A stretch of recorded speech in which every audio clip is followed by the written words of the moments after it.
Pathian fakle choi moi nan cross thil ti theina ti la kan sa ge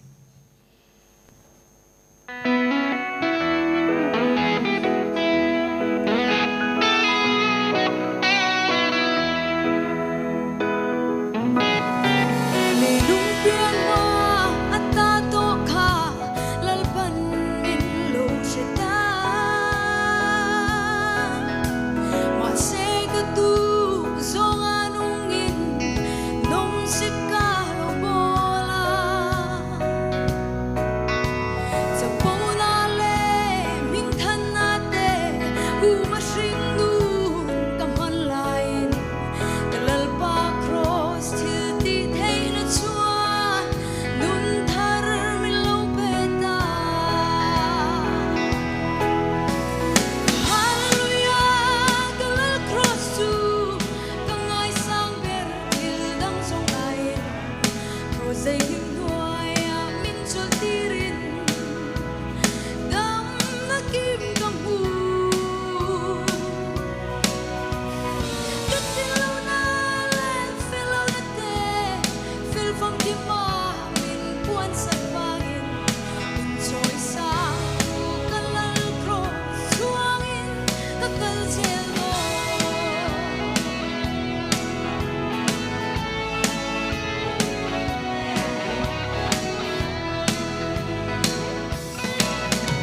Krista mangai na ata chu tung em in chen nang le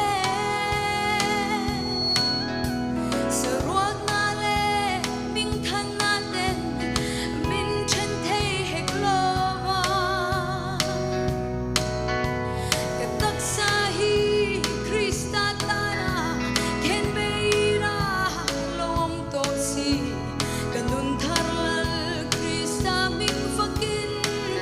lomin ka sai zelang hallelujah kalal cross tu kangai sang ber til dang song ai cross dai him nuaya min chol tirin dam na kim kam hu katilo na len felo na te fil phong ki ma min puan san wangin min choi sa ku kalal cross suangin kakal chelo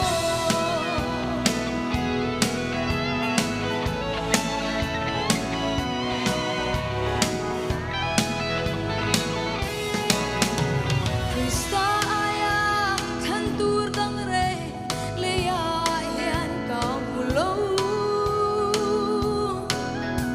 hama chu ka in hum him na kul bing sang merani musit le el rel na kara birom pui min tran puyang kalal cross til ti thei na chuangin muang ten kaleng toang hallelujah kalal cross tu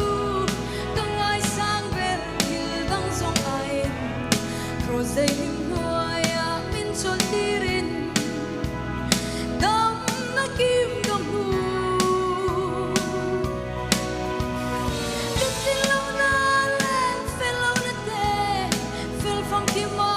min puan san wangin min choi sa ku kalal cross suangin kakal chelo